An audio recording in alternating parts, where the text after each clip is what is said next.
Welcome back to part 2. These next 3 hometown visits with Tyler, Erich, if we say it, Erich, and Tino. These were some of my favorites. Okay, let's go over these next 3 hometown visits because there is a lot to unpack here. So we have Rachel and Tyler. They're on their date in New Jersey. They're at the shore. Tyler is so sweet. He's an attractive young man. I think Rachel really sees a lot of goodness in him, but just recall they didn't even get to have a one-on-one date. So I feel like no matter what Tyler does, he's behind, right? Rachel herself, this is something that I captured and I watched this over many times. She says that there's something missing in this relationship and she couldn't put her finger on it. But if you watch her body language very carefully, there's something that shifts when they're on the Ferris wheel and then something that shifts again when she meets some of his families and his cousins. So the first shift, he's talking about gaming and his apartment and he points to it and Rachel's like, "Oh, your apartment." And something like didn't connect for Rachel about who he is and what he does and that this is his life. Tyler sees it, he's like a puppy, right? He's excited and he is just loves that she's emotional and that she thinks this is beautiful, but there's something missing there and I think that's what it was. Now the second thing that I feel is missing is Tyler is just speeding ahead, right? He's going full on. I want you to meet my cousin and my best friend's dad and all these people and let's get you a corn dog. And she's going, oh my gosh, oh my gosh, oh my gosh. This is important. Tyler is so close to his family. And if I do continue this date, then he is going to get hurt even more. So what I really appreciated is the courage that Rachel had because it's very hard to break up with someone. It's very hard to stop something mid-sentence.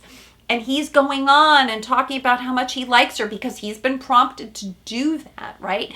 This is your one shot, Tyler. Get it all in. And he's not tracking. And Rachel looks into the camera. That look she gives us saying, "Help get me out of here." And I couldn't help but think, oh gosh, here it comes. And then the tears come for me when Rachel is shaking because he says, "Thank you for helping me love again." And so, yeah, it didn't work out with Tyler, but I rate this date, this hometown visit, very highly because of the good communication skills. And like I said last week when Gabby broke up with Nate, she gave space for him. She had affect about it. She's crying, which means I care about you. This was important. You're important to me. And so if we just take a pause and we look at it, also Tyler was lovely. Again, some people said he should have known better. He should have slowed down. But he handled it well. He said, "Thank you for this opportunity. I'm glad that I did it anyway. I care about you. And you know how much family means to me." So he's appreciating that. So I really wanted to give this hometown high marks for the communication skill. And honestly, Tyler reminds me a little bit of Brandon. Again, that sweetness. I think that Tyler's going to do well because he does wear his heart on his sleeve and he puts himself out there. And I want to say high marks for Tyler. I think he's really a class act on how well he handled this. But he was behind and there's just no way that you can catch up. Okay, let's go to hometown number 5, Gabi and Erich. This date really felt special to me. Even Gabby dresses the part like she's going to meet the parents. This is something serious. I know it's on the East Coast. It's probably cooler weather.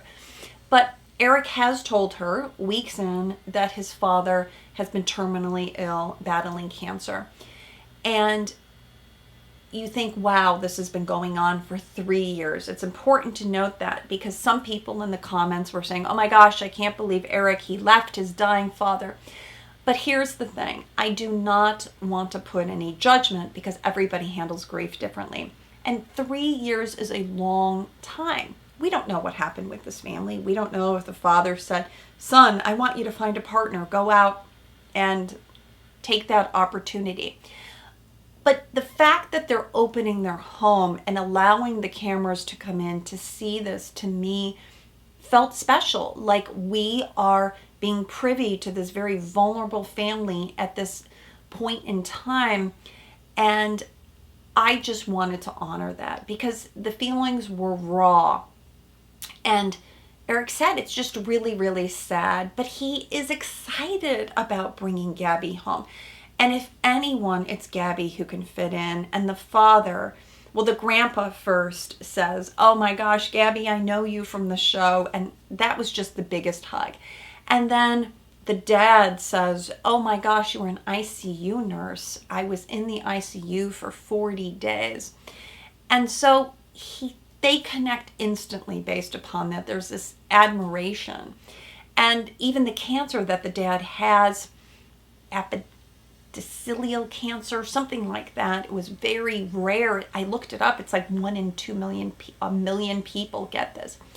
But what I looked at is how this family really is handling it. And the mother is revered as somebody who's taking care of the dad. And that connection to me was so special. But you think about, because I talk about the apple doesn't fall far from the tree, the parents that you were raised in, the family that you were raised in, to me it looks like Erich is secure. But unfortunately, somehow I think Erich has gotten a bad edit up to this point. That somehow, from the beginning, he came out with the tie and helped me, and you didn't know who he was going to choose. There is a sweetness here. And what I also liked how Erich started the date is he said, "Gabi, in order for this to move on, I had to meet you." That's a positive thing. I don't feel that's cold. It's a wait and see approach, which is what a secure functioning person has that we don't oftentimes see. So the way that this is getting paced out to me feels intentional and deliberate and quite good. And I think it's going to be a really lovely match for Gabi because she said, remember on their first one-on-one, "I didn't think I could find a relationship with someone like Erich." And it's working out really quite lovely. But the mother, she pulls Gabi aside and she's talking also to Erich about how important family is and what a great guy her husband is. And that to me is just a level of commitment in this 35-year marriage. So that was the part that I felt close watching this family. And I know so many other people had emotional reactions. I, of course, I called my dad the next day to see how he was doing because you feel that bond and that closeness. And we also know that moments like this can be very bonding. To say that you met my father before he passed is so important. And what was so epic was when they're on their one-on-one and Erich says he's falling in love and Gabi is just there mirroring that with them. That to me puts this up there as a 10.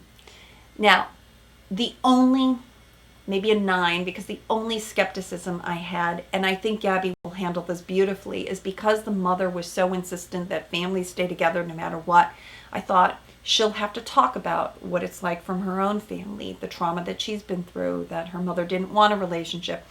I know Gabi will handle that brilliantly if they end up together, and I really hope they do. And can you imagine Gabi's grandpa and Erich's grandpa? I just thought they would be the cutest. So this was honestly probably one of my favorite hometowns ever. I just want to say it was really up there.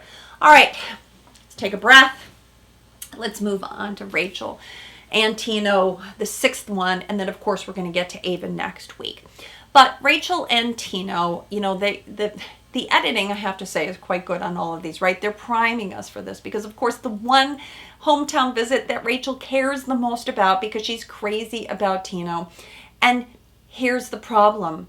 Tino doesn't forewarn her. He says, "My parents are going to love you. It's going to go great. We're going to knock it out of the park and then everything will be great."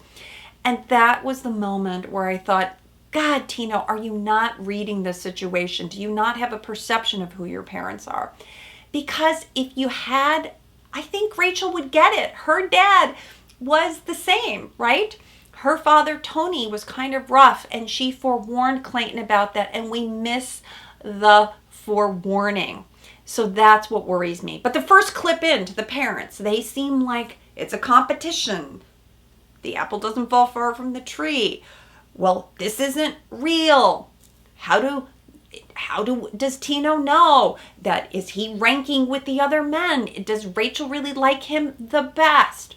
So the parents kind of fuel each other off. They're feeding off of each other's energy. So we meet Joe, the dad, mother Sandy. There's a brother Mateo. Interesting story. Brother Mateo had leukemia when he was young. He's been in remission now. But I do want to put that caveat in, because when we look at this family, they can be very protective. And when you have a child that's gone through cancer, it might make some sense. Okay, so who are these parents, Joe and Sandy? Interesting enough, Joe has like 12 siblings, I found out. He works for a cruise ship line. He's a mechanic. Mother works in a mortgage. Why is that important? Well, I wondered, where is this grilling come from? So Rachel and Tino are doing their best. They come in happy and love. They're talking about, I got the first impression rose. And immediate the family is with the negativity. Well, yeah, but what does that mean? And where do we stand? And how about the other guys? And I just feel like no matter what they said, they could not get any positive traction. So that's what worries me. Now, again, the apple doesn't fall far from the tree. And we know that Tino himself has been a little bit competitive, right? In each of the rose ceremonies, he expects to get the first rose. You know, he was called a baby back B word. And so we see that a bit from the dad, right? That is something that we also called epigenetics. I want you to pay attention to this word. Epigenetics means that we get our attachment style from multiple generations because of something that we've learned. It's not genetic, your attachment style, but there's an anxiety here. There's this anxious attachment style, and it feels like there's what we call kind of anxious angry here happening, where there's like, oh yeah, prove to me that you're good enough. And the parents go launch right into that with Rachel. Tell me what you think about, what do you see in our son? Rachel's beaming. Your son is generous. He cares about other people. He donates blood. He volunteers. Rachel loves that about Tino. He wants to change the world. And Tino has gone to college. He's tried to do better for himself. But the problem that I have with this hometown visit is there's just no room for Rachel. She said it herself best. There was nothing that I could do that was good enough. Everything she'd say, it's like she's saying all these positive things. The family's not echoing it. They're not saying, yes, Tino's great. Our son is wonderful. He is very caring. He would make a great husband. They're not promoting it because they're so scared. So now what's happening there? They're anxious about it. What I think is happening is they feel threatened. They might feel threatened that Rachel's going to come and take their son. They're a tight-knit family, back to having a son who had an illness. They might be really worried, and so what they do is they project, and nobody is good enough because this person coming in is a threat. Now, they don't feel this consciously. This is all subconscious happening. But what I want to say, and I'm imagining, if Joe, if you're going to come for me, this is what I tell you what to do. Okay, it has already happened. The hometown has already happened. But let's say that Tino and Rachel are together because the predictions are just that they're going to end up together. What will this family need to do to repair it? What would you need to do to repair a situation like this with your in-laws? Here's the thing. We can fix it, okay? We can't stay focused on the past. But you'd have to be honest and truthful, which the parents asked the kids to be. That you would have to say something like, you know what? We were nervous. This was overwhelming to us. You came in with a whole camera crew. This was a process we didn't know. We were so worried about our son, of him getting hurt, that we were overly protective. But now that you're engaged, we want to welcome you into the family. We want to be close to you guys, and we want to fix this and make this right. And that's what the parents would need to do, honestly. And Joe and the mother, Sandy, would need to watch the other videos, how the other parents handled it, because there's a way that you can protect your child and say, I'm nervous for them, but also I trust their judgment. I trust that that we're here for them no matter what. We've seen parents say this before, that I'm here to pick up them with their tears, or I'm here to be there with open arms for you. So that would be my advice. Now, Tino, he's got some repair to do too. And we see in the previews that Rachel's going to come for him. Like, how are we going to make this okay if your family doesn't like me? My advice for Tino, I made a mistake. I should have forewarned you. And you were right. My parents are tough. They were tough on me. They were tough on you. But you know what? They'll warm up over time. Rachel, please give them another chance. Don't take it personally. If you gave an explanation about that, that's going to land so much better than saying, my parents loved you. Because that was the point when Rachel was like, what? You can't tell me that was love. I experienced it as barely escaping, okay? So that is the point. We have to say the emperor wears no clothes. There's an elephant in the room. We have to name what's happening here. And I'll just give you a little side note, and I know exactly because I had to deal with a disapproving set of in-laws myself. And I had a similar reaction, and so my advice to Rachel would be, don't take it personally. People do get threatened, and if they don't know you because you seem different than them, that can be threatening. But over time, you and Tino, you and your partner are together trying to best handle this. So I would say get support for everyone. Rachel's going to need her own support. Tino, do some therapy, work on yourself, because here's the thing. He's almost 30 years old. You don't need your parents to actually protect you that much. You just need your parents to support you. Okay, so let's summarize what we see for our two queens. For starters, I've switched from Jason to Erich. I feel like he got a bad edit, but I think he's a secure person and would be a great fit to Gabi. For Rachel, she is all in on Tino. I would want to see her with Zach. I think other people do too in the comments, but there is an attraction level here. And as we've seen this play out before, usually people have to go with their heart, as we say, which usually means the person I'm most attracted to. We got to see it through. All right, for that couple, again, word of caution, think about some therapy. Now, in the Men Tell All and the previews, we get a little bit worried because Jesse says there's only one bachelorette left, and we see Gabi crying, he doesn't love me. But we know that somebody is going to opt out. Somebody's going to self-select and possibly leave. And I do think, because we've seen also Gabi saying that is a happy ending, that she leaves with Erich. Okay, maybe the two guys, because Johnny and Jason are now not so sure, but Erich is. And Erich's her best match anyways. Maybe they both leave and say, let's go home and be with your parents. So that's my prediction. Tell me what you think. I really want to see these two women happy. Now, as always, I end my video with a reality check.